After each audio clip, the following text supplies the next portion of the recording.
Parang mamamalengke siya. Yain na biyalik.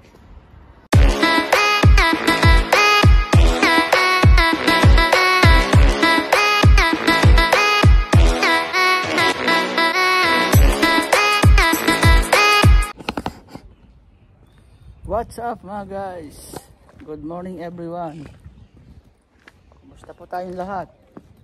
Kumusta po kayong lahat mga guys? Yan. Masyal uli ako. At nandito sila lolo sa kanilang activities. Tulad ng gawi. Dati ako yung mag-iikot-ikot din para kumuha ng magagandang views. At sana panoorin nyo ang aking video na to. Pakisubscribe na rin ang aking YouTube channel. Napakainit dito mga guys. Ang oras dito sa aking G-Shock ay 9. Alas 9 ng umaga. Mainit. Napakainit ang panahon dito ngayon sa Israel mga guys.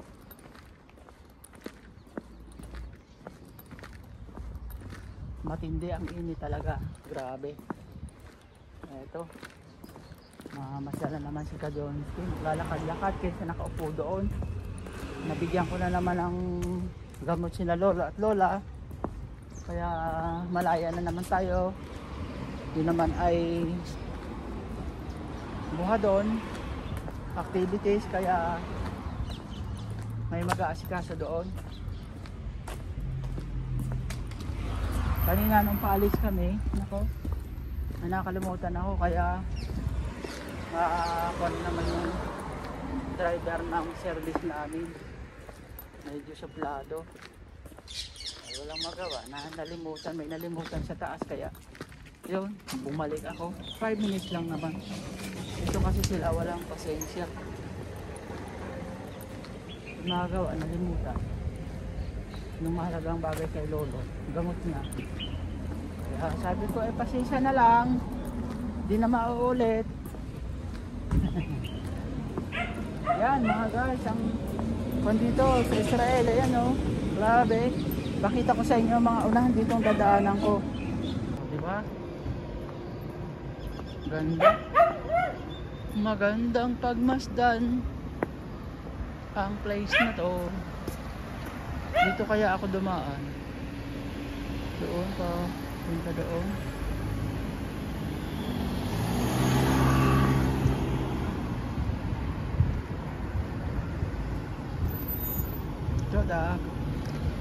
Dito ako tatawid.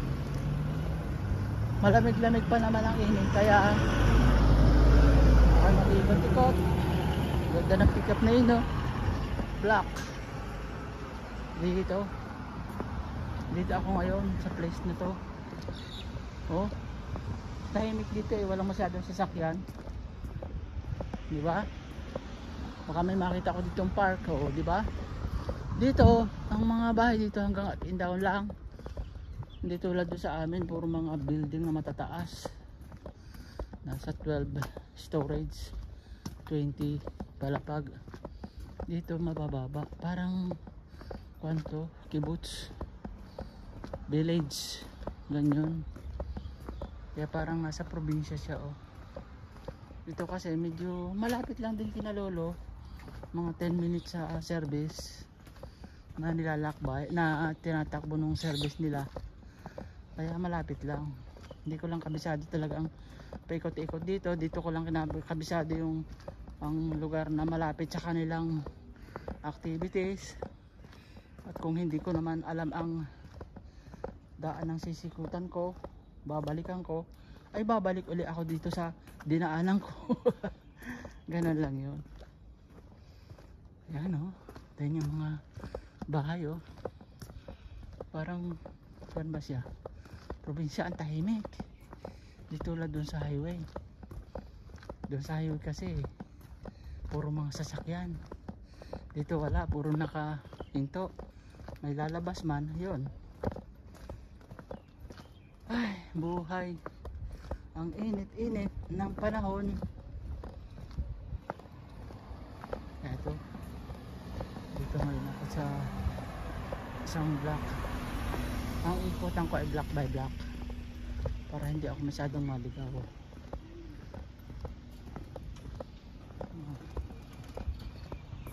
Ano, diba? Yung mga pan dito. Ay, magandang bahay na yun, oh, sa kanto. Malapit siguro ang super dito. Kaya yun, oh, may lola na parang mamamalengke siya. Yain na biyalik.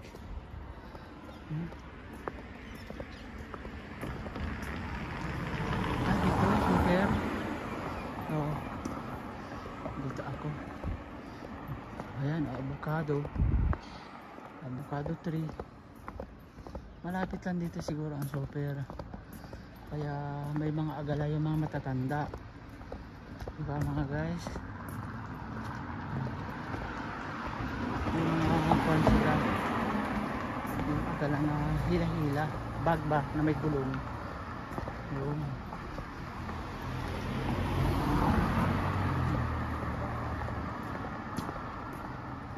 itong isang diretsyon ito, alam ko pa siguro pero ko sisipit sa isang block para sa ganun yung maligaw kasi sa kabila nito yung highway ni daanan ko ito.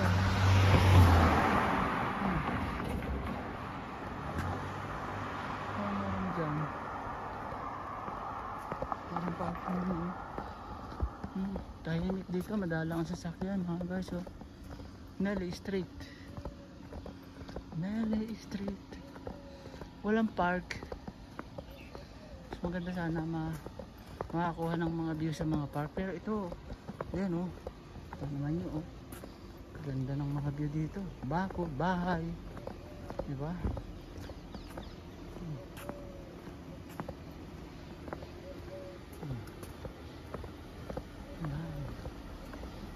May pang dito oh, bayabas, guava tree, wala pang hinog, mga tuyo na ang hinog.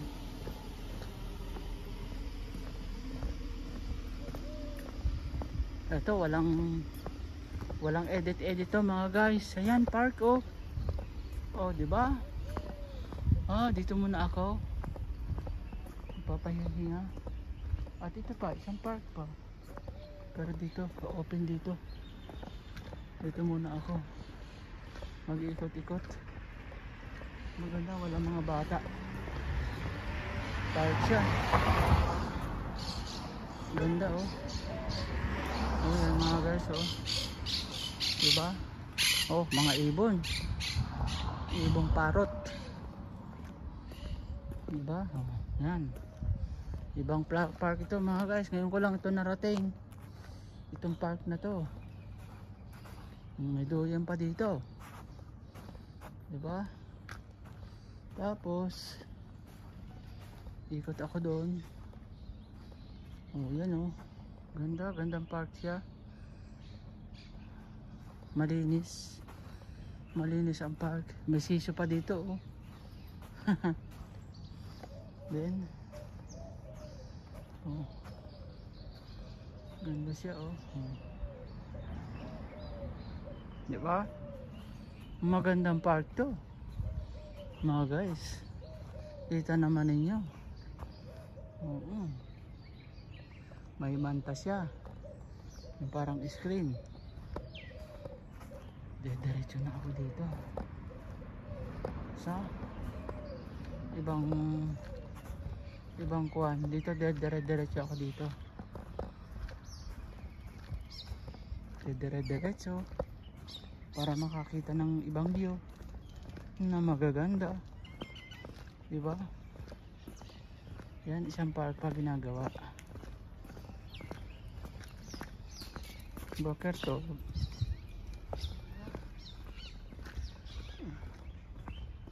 Village talaga to mga guys oh. Bakit hindi ko nasabi? Ay madalang ang mga tao eh oh. Puro tahimik na tahimik. Yan oh. Oh, diba? Kuwan. Walang kasinong kuwan. Jabotinsky. CF Jabotinsky.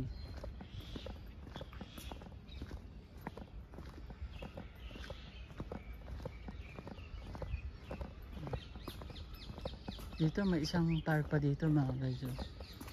Malawak. Malawak siya. Oh, yan oh. Ang galing.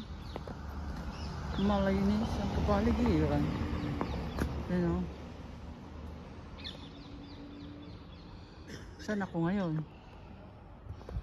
Oh. Walker to. Yan oh. May lusot siguro dito oh. Oo nga. Ay, lusot doon. Yun. Oo. Teka. Doon na ako dadaan. Lusutan siguro. Ang lalaking bayabas mga guys oh. Ah, bayabas ba to o limon? Limon? Balik ako. Babalik ako. Malayo-layo na to mga guys. Subukan ko doon sa isang iskinita yung lumusot. May iskinita doon. Papunta doon. Sa dulo. Sa dinaanan kong highway. Ayun nga, highway yun oh. Wow, ang init. Grabe. Ang init. Ah. May mga aso dito.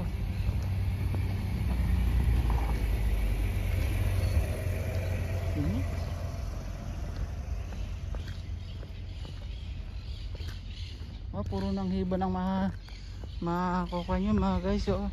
Maririnig. Dami kasi mga punong kahoy. Ang karamihang ibon dito ay yung parrot, yung green. Kakulay ng dahon siya. Inaalagaan yun sa atin sa Pinas. Kaso dito bawal hulihin. Bawal mamutol ng kahoy. Bawal manakit ng hayop. At pag nahuli ka ay kulong.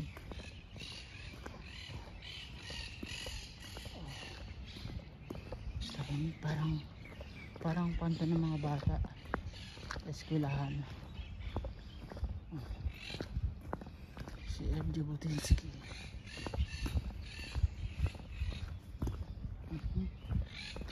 Dito may mga lumang bahay mga guys eh. Yun oh. I-translate.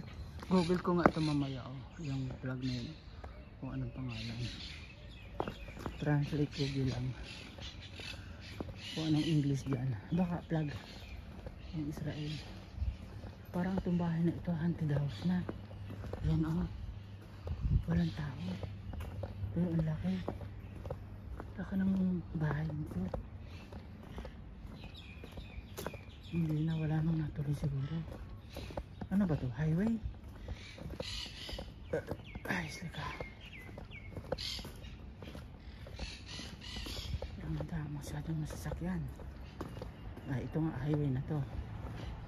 Papunta doon sa activist nito lolo.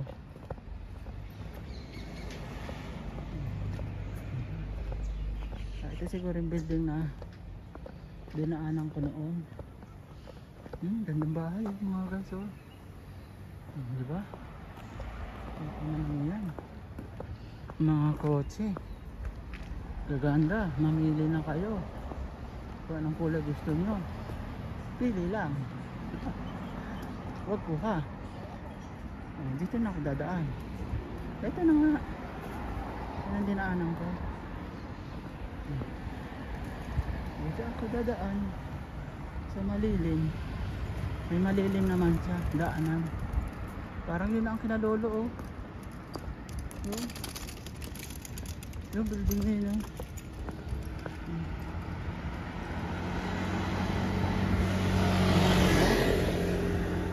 Dito na nga ako. Dami mga ibon oh. Pabalik na ako. Itong highway na to, sure na pabalik dun sa mga dun lolo. Sa activities nila. Wala nakaka-12 minutes na ako. Pag may 8 minutes pa if tama na, enough na. Diba? Enough na. Bakit? Doon na ako lumusot ako sa isang kanto na yun.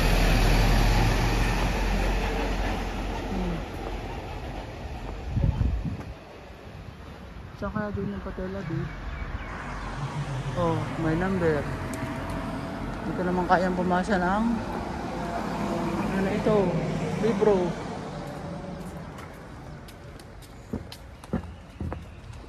Ito na nga. Doon ako sa isang kanto na yun.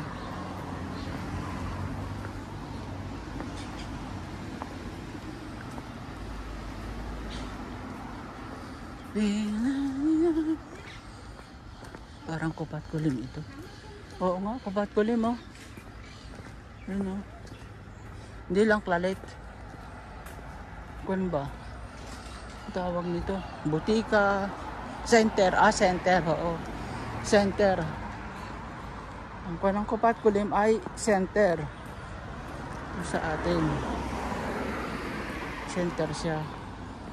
Pwede nyo magpa-check up kung saan ka naka linya na ako na klalit na center. Ako kasi klalit ako eh.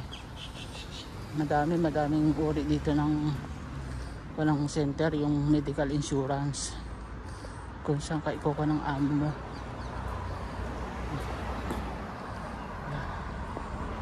For 10 minutes. Yan.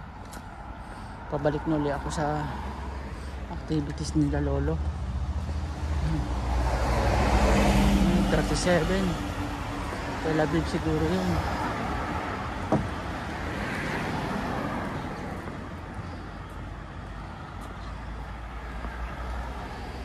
Yan, doon ako dumaan eh, dyan oh. Saka na yan papasok. Ngayon ako babalik ko dito sa highway.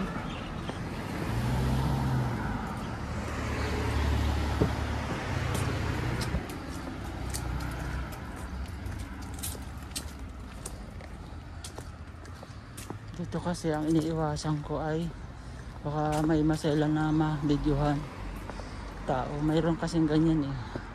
Ayaw silang ma-videohan. Ay ako kasi naglalakad lang. Kaya yon, sorry na lang kung masakop sila ng video. Di ba? Ganun lang yun. Isang kanto pa at kinalolo na sa activities nila.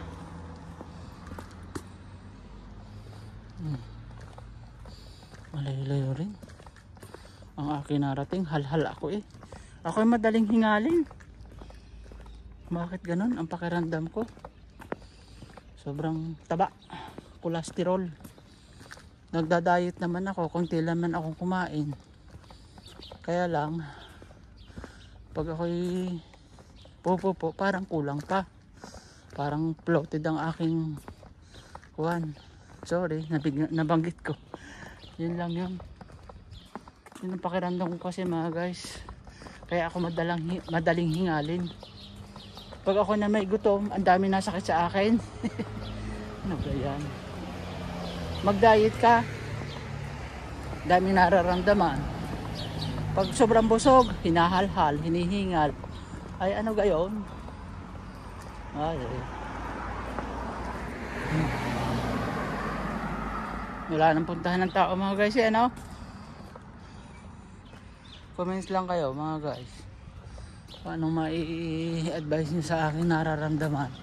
At ito talaga nararamdaman ko.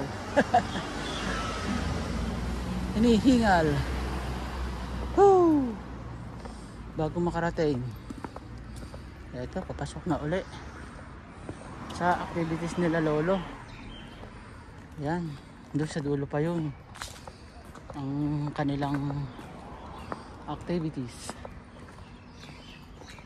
Shout out po pala sa aking mga kapisanan dyan, mga kakilala, kumpadres, kumares, mga pamilya ko sa Oriental Mindoro. Huwag kayong mag-alala at nasa mabuti pa rin akong kalagayan. Dito makita ko ng bayabas, talbos ng bayabas. Ngatain ko kaya. May nakapagsabi maganda daw to. Ngatain. Yung talbos lang.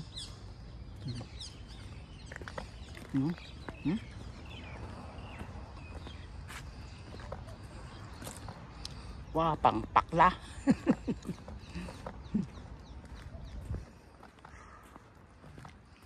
Pakla.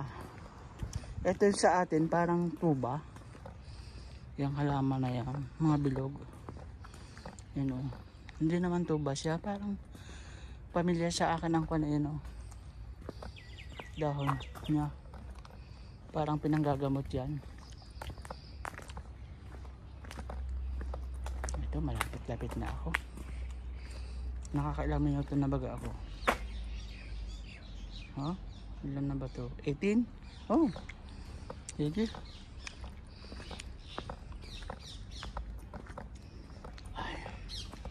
Ganito ang buhay sa Israel mga kalodi. Pag pre ka sa alaga mo, pwede kang pumasyal-pasyal, maglakad-lakad. At pag hindi ka naman pre, sakitin ka ng ulo, hindi pa oras ng gising, madaling araw gigising ka ng alaga mo. Hihingi kang ano-ano, nabigyan mo na, hihingi uli. Ganyan kami dito mga guys, walang perfect na trabaho. Bibihira yung nakatagpo ng employer na perfect. Karamihan dito. Kasi matagal na ako dito, na-experience ko talaga lahat ng trabaho. Dito ngayon sa trabaho ko, maalwan siya. Pero, ang masasabi ko ay namumuyat ang alaga ko. Nitong bandang huli nung naka 2 weeks na ako. Ugali nito, pag gusto niya, ibibigay mo agad. Lumabas na yung tunay na kanya. Kailangan pag order niya, ibigay mo agad. Pag ayaw niya, huwag mong gawin. Kahit kailangan, huwag mong gawin. Ipagpaliban mo. Kaya.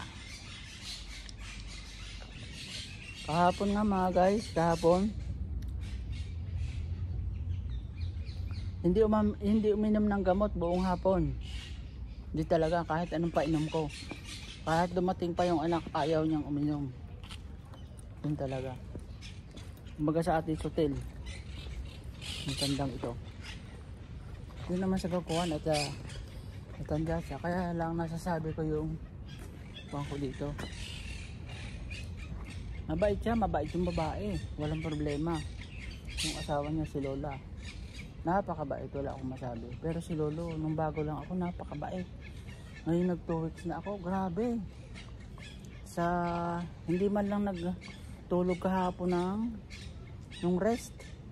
Di dumating yung anak dito, sinundo, inikot kami. Halos naka 2 oras kami ng kaikot-ikot with car. Pinakay dun sa service ng anak ng alaga ko. Ikot kami para mapagod lang siya. Ay pagkarating sa bahay, ganun pa rin. Hindi rin nagkuhan. Hindi rin nagpatulog. Salip na magpahinga siya, mag-rest, hindi. Kung anong gusto niya talaga, yun, sumisigaw. Sumisigaw siya. Parang, kuhan ba? Kahit yung pagpupo niya, parang ako ang sinisisi na masakit daw ilabas. Kako, ano ba yan? Sabi ko sa sarili ko, pasensya na lang kasi matanda ito. Parang bata siya. Pag masakit sa kanya, akong sisisihin. Akong papagalitan. Ay, kuhan talagang ganyan mga guys. Ang trabaho dito bihira dito ang perfect na trabaho. Napakabihira. Bihirang maikuan mo, ma-perfect yung trabaho mo na may makita kang mabait na matanda. Minsan lang nakapagkuan lang ako sa bandang Hadera. Napapagitna ng Hadera at saka Natanya. Yun talaga solong matanda ang kuwang ko. Wala akong kakuan. Nasusunod ko lahat, mahimbing ang tulog niya. Ang kwan lang doon kay lolo, mahirap paliguan, yun lang. Pero okay lang, ganun talaga. At yan mga guys, ay pasensya na kahit na ibulalas ko yung aking sinasa loob. At sana panoorin itong video ito. See you next video, see you next vlog. At maraming salamat sa manonood. Paki-subscribe na rin ang aking YouTube channel. Magandang buhay po sa atin lahat. Bye bye.